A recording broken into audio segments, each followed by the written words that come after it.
네. 네 번째 장, 챕터 4입니다. 당신은 어떤 이야기 안에 있는가? 형성적 기독교 예배의 서사구조. 예배는 직감을 사로잡고 카르디아를 재조정하고 상상력을 장악할 때만 제자도의 핵심이 될 수 있다. 우리는 예전적 동물이기에 우리 마음을 사로잡기 위해 다투는 경쟁적인 예전들을 인식해야 하며, 그런 다음 재조정과 재습관화의 활동인 기독교 예배, 즉 바르게 질서 잡힌 예전에 헌신해야 된다. 새로운 정보만으로 잘못된 형성에서 해방될 수 없다. 그러니까 지식만 가지고 안 된다는 것을 계속 강조를 했던 거죠. 하나님은 우리를 성경 이야기로 가득 차 있을 뿐만 아니라 그 이야기를 우리 마음에 새겨 넣음으로써 우리 에로스의 방향을 조정하는, 몸으로 행하는 다른 예전으로 초대하신다. 부분적으로만 알면 오해할 수 있는데요. 이 그리스 철학에서 에로스는 이게 좀 충분하지가 않게 지금 설명돼 있고, 특히 대중문화의 에로티시즘, 남녀 간의 육체적인 사랑, 그렇게 이해를 해서 이게 그런 건 이게 왜 신학계에서 나왔나 그럴 수 있는데, 이 에로스는 완전한 신의 사랑은 아니지만 그런 사랑의 한 종류이고 열정입니다. 진리를 탐구하고자 하는 그 열정이에요. 그런 의미에서의 에로스죠. 이걸 아가페라고 사용하지 못한 것은 우리는 사람이기 때문에 그런 거죠. 어떤 사랑을 추구하는 것을 말하는 겁니다. 네. 그래서 다시 한번 반복하지만 기독교 예전은 지성에 초점을 맞추는 것이 아니다. 우리 마음 그리고 몸에도 영향을 미치고 감각을 통해서도 욕망을 진집한다. 신체적이고 감각적이고 직감적이어야 된다. 좀 와닿지 않을 수 있는데요. 뭐 절을 한다든지 우리가 세배라는 걸 하잖아. 그럼 이해를 할 수 있죠. 설날이 되면 그냥 부모님한테 오래 사세요, 건강하세요, 이렇게 말만 해도 되는데, 절이라는 신체적인 어떤 행위를 통해서도 그 효심을 표현하잖아요. 꾸벅 인사를 한다든지, 아니면 잘못했을 때 우리가 생각하는 가장 큰 행동은 뭐냐면 무릎을 꿇는다. 그냥 말로도 미안하다 할 수 있잖아요. 근데 정말 잘못했을 때 무릎을 꿇는다는 것은 매우 드문 일이면서 또 정말 어떤 진심을 표현하고 있는 그런 부분이죠. 그래서 우리가 하나님을 예배한다 할 때 우리 머리로만 어떤 단어를 이해하고 설교의 문장을 이해해서 끝나는 게 아니라, 그래서 가톨릭 전통적인 예배 가운데 일어나고 앉고 중얼중얼 대듯이 뭘 연도라고 하죠. 기도하고 이런 것들이 있었는데 이제 많이 사라진 것을 스미스는 이제 아쉬워합니다. 나중에 이야기를 하지만 참회 기도와 연도 이런 부분들은 꼭 있어야 된다라고 강조를 합니다. 자, 소비주의 예전에 우리가 몰입하게 되면 사람이 제일 되는 목적이 무엇인가? 하나님께 영광을 돌리는 일이고 이웃을 사랑하는 일입니다. 그걸 망각하게 되고 어떤 소비하는 것, 물건을 내가 획득해서 소비 욕구를 채우는 것이 마치 영원할 수 있을 것처럼 그걸 가능하기 위한 돈을 버는 일에 우리의 모든 것을 집중하고 관심을 다 몰입하게 된다는 걸 여러 번 강조를 했던 거죠. 그래서 예배의 목적을 다시 한번 생각해야 돼요. 예배의 목적은 하나님을 기억하고 우리가 누구인지를 다시 알게 하는 반복적인 행위인 거죠.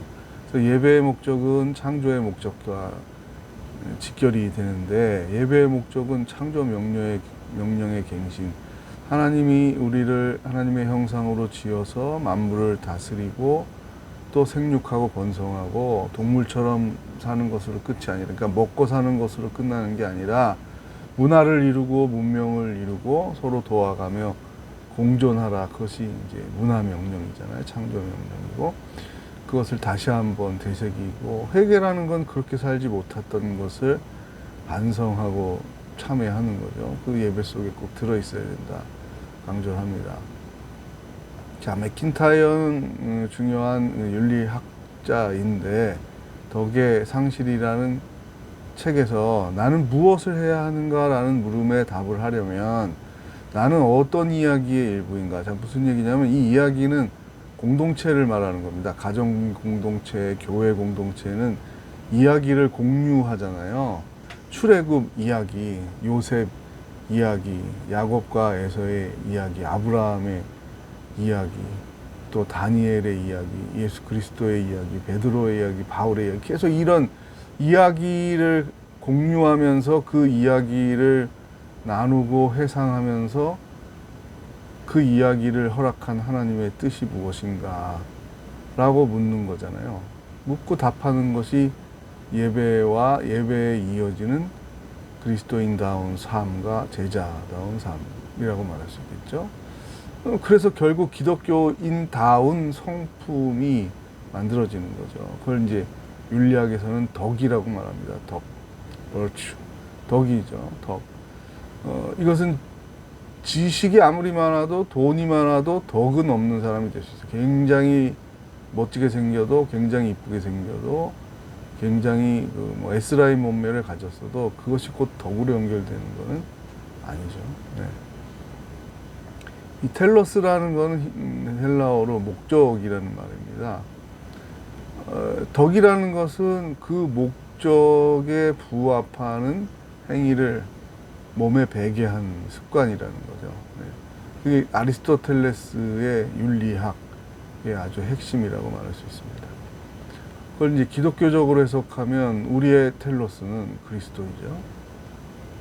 그리스도를 닮아가는 것이 제자도의 핵심입니다. 반복해서 우리는 그리스도의 이야기 안으로 초대돼서 그 복음의 드라마를 통해서 우리의 성품을 형성해 가는 거죠. 우리가 드라마를 보고 정말 감동적인 드라마를 보고 그 드라마를 한 번이 아니라 여러 번을 보면 그 주인공의 내가 멋지게 생각하는 건 혹은 감동을 받은 그 부분은 내가 담고 싶어 하잖아요. 그게 물론 지금 문화에서는 그런 내면에 대한 게 아니라 액세서리나 핸드백이나 자동차나 뭐 이런 외모로 드러나는 것을 부각시키고 그거를 상품화하는데 이제 혈안이 돼 있기 때문에 원래 이야기는 그런 건 아닌데 그래서 이제 많이 바뀐 거죠. 상업주의화된 방송 문화의 이제 절정이 바로 드라마와 광고 또 어떤 공연들과 광고의 연결고리들이라고 할 수 있겠습니다. 우리의 사랑을 회복하는 예배는 우리의 상상력을 회복하고 우리를 다시 이야기 안으로 이끄는 예배다. 역사적 기독교 예배는 예배라는 형식 안에서 구속 이야기를 재현하는 온 세상에 대한 참 이야기를 재현하는 서사 구조를 지닌다. 목적 지향적이며 역사적인 예전은 우리의 감각을 성화하고 상상력을 회복한다. 신학에서 말하는 이 상상력은 무슨 판타지 소설을 만들어가지고 돈이 많아지면은 이런 멋진 궁전 같은 집을 짓고 스포츠카를 여러 대를 사고 또 매력적인 이성들을 여러 명을 만나도 되고 이런 상상력을 말하는 게 아니라 하나님이 기뻐하시는 삶 그리고 우리로 인해서 기뻐하는 이웃들, 특별히 연약한 이웃들이죠. 그들이 함께 즐거워하고 평화를 누리는 그런 부분들을 상상하는 것을 말해요. 사실은 이러한 상상력이 우리 기독교인들에게서 마음에 우러나야 되고 그것을 비전화하고 그러니까 보는 거죠. 정말 꿈을 꾸고 바라보고 그 꿈이 현실이 되도록 노력하는 게 우리의 소명의 삶이라고 말할 수 있겠죠. 그래서 전통에서는 이 공교회 이걸 카톨릭입니다. 카톨릭, 라틴어로 카톨릭, 보편성을 띠고 진리의 이야기를 공유한다는 거죠. 이 이야기는 모임, 들음, 사귐, 보냄을 우리에게 알려준다라는 거죠. 그래서 예배의 부름, 하나님이 우리를 부르시고 또 하나님의 살아계심, 하나님의 주권을 우리에게 알려주고, 또 우리는 그렇게 하나님의 뜻대로 살지 못한 거에 대해서 어떻게 해요? 이 죄의 고백이 중요하죠. 죄의 고백을 하는 참회의 기도. 대부분의 우리 한국 교회는 있습니다. 이 참회의 고백의 시간과 사도신경이 기본적으로 있어야 되죠. 근데 이제 미국의 많은 구도자 예배들, 소위 열린 예배, 찬양 위주와 드라마 위주의 젊은이 예배들이 이제 전도를 한다는 목적으로 이런 걸 다 없앴다는 거예요. 이런 예전들을 없앴는데, 그게 이제 쇼핑몰에서 쇼핑하듯이 두 카페에서 차를 마시면서 이런저런 이야기, 물건 사는 이야기, 핸드백 이야기, 화장품 이야기, 뭐 이런 이야기를 편하게 할 수 있는 공간으로 교회도 만들고, 그래서 교회 카페도 만들고, 이런 부분들이 그 의도성은 이제 많은 사람들을 교회에 쉽게 오게 한다라는 거지만, 그게 뭐 일시적인 행사에 한 번 그러는 게 아니라 젊은이 예배는 뭐 계속 이래야 된다. 한국교회에서 뭐 사부 예배, 청소년 예배, 어린이 예배는 다 이렇게 간다. 이게 굳어지게 되면 이건 이제 구도자 예배라고 얘기를 하는데, 구도자 중심 교회는 무슨 쇼핑몰이나 콘서트홀 같은, 또 스타벅스가 하나로 합쳐진 곳처럼 교회를 만들면은 아주 무슨 젊은이들이 많이 오고 성장하게 되는 그런 교회라고 생각을 했는데, 그렇지 않다는 거죠. 전통 예전은 구식이고 몸이 건조하고 지루한 것으로 그렇게 대조해서 없애버리는 것은 잘못된 일이다. 그리스도인다운 예배와 또 덕의 형성, 삶의 변화를 가져오는 덕의 형성, 습관들이, 전통적인 예배 안에 하나님이 그러한 요소들을 집어넣었다는 거예요. 그걸 다 빼버리면 지성적이거나 아니면 극단적인 감상주의만 남게 되고 삶의 변화가 일어나지 않는다는 게 스미스의 지적입니다. 그래서 이제 뒤에 저도 궁금해가지고 이제 뭘 그렇게 하나, 다른 책에서 제가 본 건데, 이제 이건 좀 쉽게 풀이한 거라고 그랬잖아요. 제가 쓰고 있는 지금 논문에서는 Desiring the Kingdom, 여기에서 이제 대안으로 제시하는 게 연도인데, 그 연도는 뭐냐면 이제 사제가 세계 평화를 위해서 가령 지금 고통받고 있는 팔레스틴과 이스라엘의 약자들, 아녀자들, 어린이들, 또 우크라이나의 수많은 전쟁의 피해자들 위해 기도하겠습니다 하고 이제 뭐뭐뭐뭐 하면 성시교독하고 비슷한 거죠. 연속해서 그 다음에 합창에 대응하듯이 성도들이 뭐라고 하고 다시 사제가 그러면 우리는 이렇게 해서 평화를 어떻게 합시다, 이런 식의 말하는 거예요. 이게 전통 시편도 사실은 그런 거잖아요. 하나님께 감사합시다. 눈을 들어 산을 보십시오. 천지를 지으신 하나님의 도움이 어디서 오나. 기대하는 한 주가 됩시다.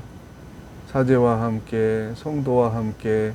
이런 연도들이 지루하고 필요 없는 것으로 다 삭제를 해버렸는데, 그렇지 않다는 거예요. 이런 거를 통해서 우리의 마음이 다시 생각하지 못하는 부분들, 아픈 사람들, 약한 사람들, 가난한 사람들을 생각하게 하고, 그것을 통해서 하나님의 말씀을 기억하고 하나님이 지금 어디를 돌보고 어느 사람에게 관심을 가지라는 것을 우리 마음이 상상하고 회복할 수 있다는 거죠. 그러니까 세속에서 말하는 상상과 비전은 내가 구매력이 높아져서, 연봉이 높아져서 많은 물건을 살 수 있는, 비슷하면서도 내용이 다른 거예요. 그런데 예배에서의 상상력이라는 것은 하나님이 가난한 사람들, 고아와 과부와 나그네, 그리고 세리와 창녀까지도 같은 식탁에서 식사를 하시고 친구라고 하셨지. 우리는 내 친구, 내가 생각하는 이 그룹에 얼마나 개방적이 돼 있는가, 많은 사람들을 열어놓고 환대하고 환영할 마음이 있는가, 이런 부분들.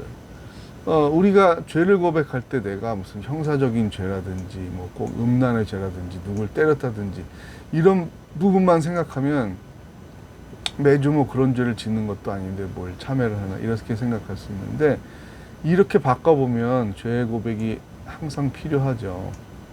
하나님이 주신 나의 잠재력, 하나님이 나에게 주신 물질, 그리고 나에게 주신 시간, 기회, 이웃을 섬길 수 있는 기회, 가족들에게 사랑을 표현할 수 있는 기회, 교우들에게, 또 직장 동료에게, 학교 친구들에게, 마을 사람들에게 할 수 있는 그 모든 기회에 나는 최선을 다했는가, 최상의 삶을 살았는가? 그렇지 않잖아요. 그렇게 사는 사람이 어디 있어요. 그러니까 항상 그 부족한 부분에 대한 고백과 함께 다음 주는 우리가 더 그리스도인다운 삶을 살게 해주십시오. 더 가족들을 사랑하게 해주십시오. 더 주어진 시간을 창의적으로 사용하게 해주십시오. 저뿐만 아니라 많은 사람들에게 유익을 주는 삶을 살게 해주십시오. 이것이 예배라는 것이고, 예배를 통해서 우리가 어떤 성경의 이야기, 스토리를 지성적으로 외우고 이해하는, 시험 보기 위해서 가로를 쳐서 맞출 수 있고, 그게 아니라 그 이야기에 담겨진 내용처럼 살 수 있는 인격의 덕, 도덕적인 윤리적인 덕을 형성하는 게 중요하다는 거죠.